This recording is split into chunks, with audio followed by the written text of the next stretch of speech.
दोस्तों, संयुक्त राष्ट्र को लेकर दुनिया भर में एक बार फिर से नया ट्रेंड शुरू हुआ है, जिसमें कई देश भारत के समर्थन में खड़े होते दिखाई पड़ रहे हैं। आज के इस वीडियो में जानेंगे कि कैसे चीन, जो पिछले कई सालों से संयुक्त राष्ट्र में सुधार पर न सिर्फ चुप था बल्कि भारत के लिए बड़ी परेशानी बना था, अब भारत के समर्थन की बात कर रहा है। वहीं पर यह भी समझेंगे कि कैसे ऑस्ट्रेलिया ने 40 से भी ज्यादा देश को अपने एक बयान से साइड कर दिया। तो चलिए वीडियो को शुरू करते हैं और संयुक्त राष्ट्र को लेकर चल रही इन सभी घटनाओं को डिटेल से समझते हैं। दरअसल दोस्तों, संयुक्त राष्ट्र धीरे धीरे पूरी तरह से निष्क्रिय होता जा रहा है। यह संगठन, जिस पर दुनिया में व्यवस्था और शांति बनाए रखने की जिम्मेदारी है, अपने आप में ही व्यवस्थित नहीं है। संयुक्त राष्ट्र के काम करने के तरीके, शक्ति प्रदर्शन और इसमें प्रतिनिधित्व को लेकर छोटे से बड़े हर देश को काफी सारे सवाल हैं। ऐसे में संयुक्त राष्ट्र को अगर बचाना है तो इसका सिर्फ एक ही इलाज है कि संयुक्त राष्ट्र के स्ट्रक्चर में सुधार किए जाएं, जिससे हर देश को समान प्रतिनिधित्व मिले।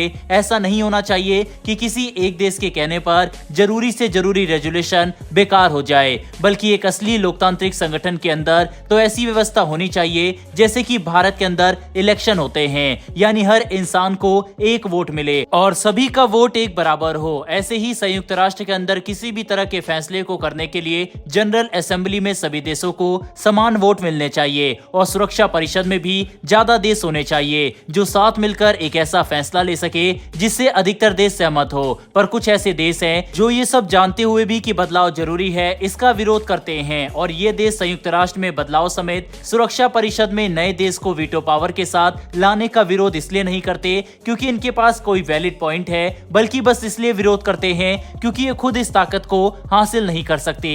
जैसे कि पाकिस्तान, जो नहीं चाहता कि भारत संयुक्त राष्ट्र सुरक्षा परिषद का एक स्थायी सदस्य बने। इसके अलावा इटली और स्पेन नहीं चाहते हैं कि जर्मनी स्थायी सदस्य बने। साथ ही लैटिन अमेरिकन देश ब्राजील को सुरक्षा परिषद का मेंबर बनता हुआ नहीं देखना चाहते।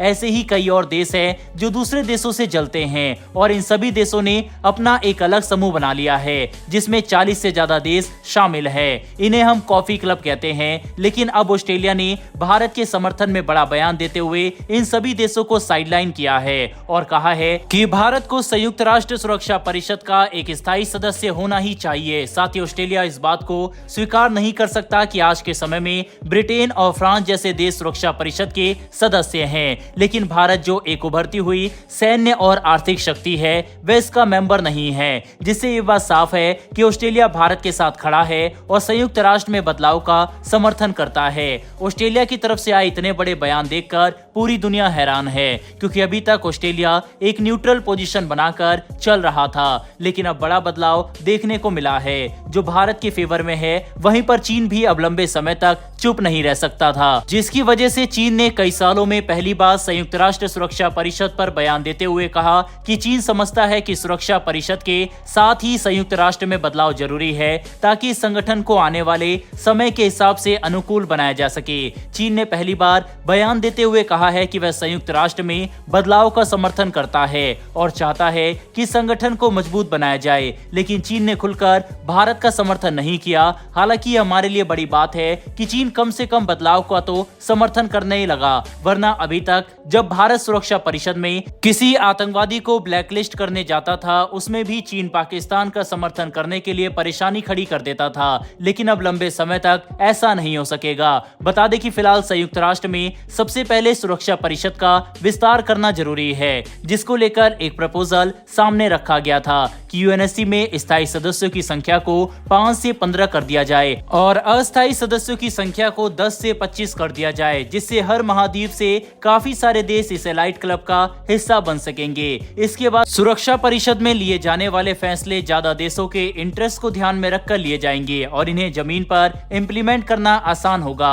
हालांकि वीटो पावर को लेकर सहमति नहीं बन सकी, इसीलिए यह रेजोल्यूशन फिर से ड्राफ्ट चरण में चला गया और इस बार दोबारा काम किया जा रहा है ताकि सुरक्षा परिषद में ऐसे बदलाव हो सके जो विश्व में शांति और स्थिरता लाने की तरफ तरफ आगे बढ़े। हालांकि भारत ये बात साफ कर चुका है कि अगर ये बदलाव जल्दी नहीं हुए तो हम अपना पैसा और वक्त एक ऐसे संगठन में बर्बाद नहीं करेंगे जो विश्व की चुनौतियों का सामना नहीं कर सकता। इसके लिए हमने संयुक्त राष्ट्र को दिए जाने वाले अपने डोनेशन में 50% तक की कटौती की है, जो भारत की तरफ से सीधा संकेत है। दोस्तों, अगर अभी भी संयुक्त राष्ट्र में बदलाव नहीं किया जाता तो क्या भारत, जो कि यूनाइटेड नेशन में इतनी मदद करता है, क्या वह सब कुछ भारत को रोक देना चाहिए या फिर नहीं? अपनी राय कमेंट बॉक्स में लिखकर जरूर बताइएगा। फिलहाल इस वीडियो में इतना ही। अगर आपको ये इन्फॉर्मेशन और वीडियो पसंद आई हो तो वीडियो को लाइक करके हमारी आने वाली डेली वर्ल्ड अफेयर से जुड़ी ऐसी वीडियो के लिए चैनल को सब्सक्राइब कर बेल नोटिफिकेशन को जरूर दबा ले। फिर मिलेंगे ऐसी एक नई वीडियो के साथ। धन्यवाद। जय हिंद।